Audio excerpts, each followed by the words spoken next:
திரைவிமர்சன நிகழ்ச்சியில் இயக்குனர் பேரி ஜெங்கின்ஸ் இயக்கத்தில் வெளியே வந்திருக்கிற முஃபாசா த லயன் கிங் படத்தை பற்றி பார்க்க போகிறோம். இந்த படம் லயன் கிங்குடைய சீரியஸ் தான். சீரியஸ்னால் இது வந்து சீக்வல் கிடையாது, ப்ரீக்வல். அதாவது லயன் கிங் படத்தில் சிம்பா தான் ஹீரோ. சிம்பாவுடைய அப்பா முஃபாசாவுடைய கதை தான் இந்த கதை. இந்த கதையில் முஃபாசா எப்படி ஒரு காட்டுராஜாவானார் அப்படிங்கிறது தான் கதை. முஃபாசாவுடைய சின்ன வயசுலேருந்து காட்டுறாங்க. முஃபாசாவுடைய அப்பாவும் ஒரு காட்டுராஜா தான். முஃபாசாவுடைய அப்பாவும் அம்மாவும் முஃபாசாவை சின்ன வயசில் கூப்பிட்டுக்கிட்டு காட்டுக்குள்ளே வரும்போது திடீர்னு ஒரு காட்டாறு வந்து முஃபாசாவை மட்டும் தூக்கிட்டு போயிடுது. ரொம்ப தூரம் போனதுக்கப்புறம் காட்டாறில் ஒரு ஒரு பகுதியில் ஒதுங்குறாரு முஃபாசா.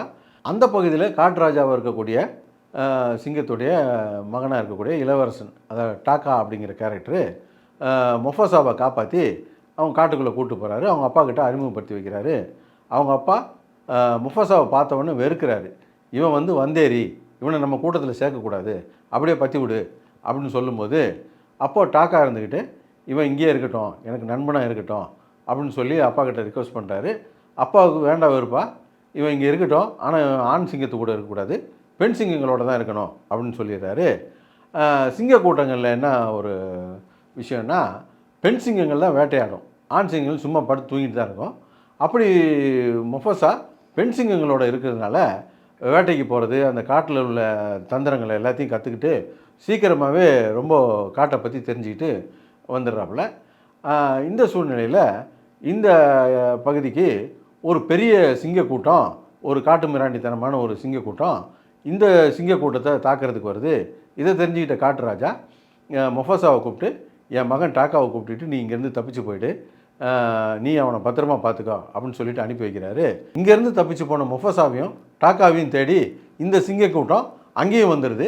அதுக்கப்புறம் என்னாச்சு அப்படிங்கிறது அந்த கதை. இந்த படம் மிகுந்த எதிர்பார்ப்போடு இந்த படம் வந்திருக்குது. அதுக்கு முக்கியமான காரணம் போன பார்ட்டு தாங்க சொல்லணும். போன பார்ட்டை விட இந்த பார்ட் டெக்னிக்கலாக ரொம்ப ஸ்ட்ராங்கான படம் அப்படிங்கிறத சொல்லலாம். இந்த படத்தில் வர சிங்கம்லாம் பார்த்திங்கன்னா நிஜ சிங்கம் மாதிரியே இருக்குது, அந்தளவுக்கு ஒர்க் பண்ணியிருக்காங்க. மற்ற மிருகங்களையும் அந்தளவுக்கு ஒர்க் பண்ணியிருக்காங்க. எல்லா மிருகங்களுடைய எக்ஸ்ப்ரெஷனும் அவ்வளோ நல்லா இருக்குது, அவ்வளோ டீட்டெயிலாக ஒர்க் பண்ணியிருக்காங்க. அது மட்டும் இல்லாமல் காடாக இருக்கட்டும், தண்ணியாக இருக்கட்டும், அண்டர் வாட்டர் சீன்லாம் எடுத்துருக்குறாங்க. நிஜமாகவே தண்ணிக்குள்ளே வச்சு எடுத்த மாதிரி இருக்குது. அந்த அளவுக்கு சூப்பரான ஒர்க் பண்ணியிருக்காங்க.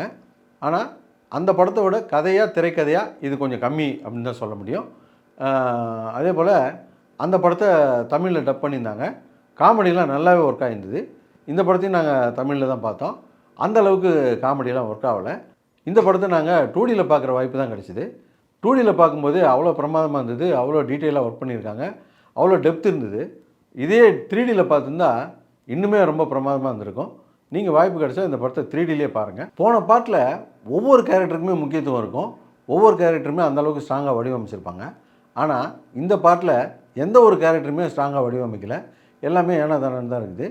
குறிப்பாக வில்லன் கேரக்டருக்கு என்ன நோக்கம்னே தெரியல. யாரை பார்த்தாலும் தோற்றுறான், யாரை பார்த்தாலும் கடிக்கிறான், அவ்வளோதான் வச்சுருக்காங்களே தவிர அதுக்கு என்ன நோக்கம் அப்படிங்கிறதே தெரியல.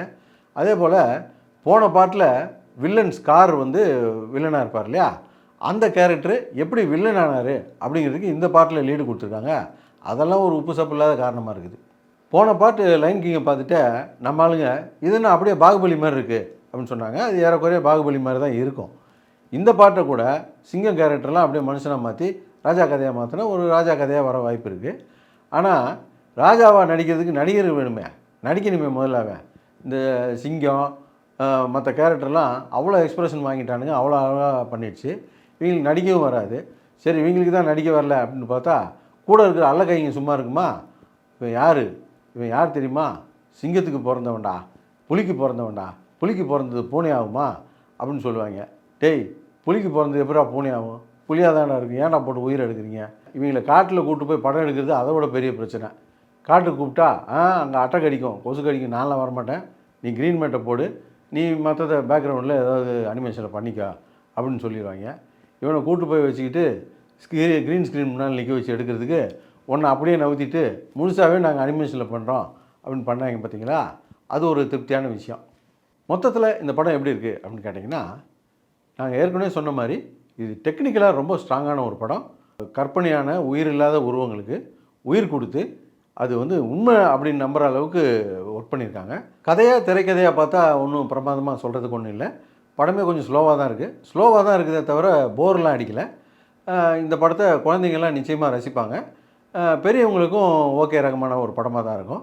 இந்த படத்தை நீங்கள் பார்க்குறதா இருந்தால் ஒரு நல்ல 3D தியேட்டரில் பாருங்கள். ஃபேமிலியோடு பார்க்கலாம்.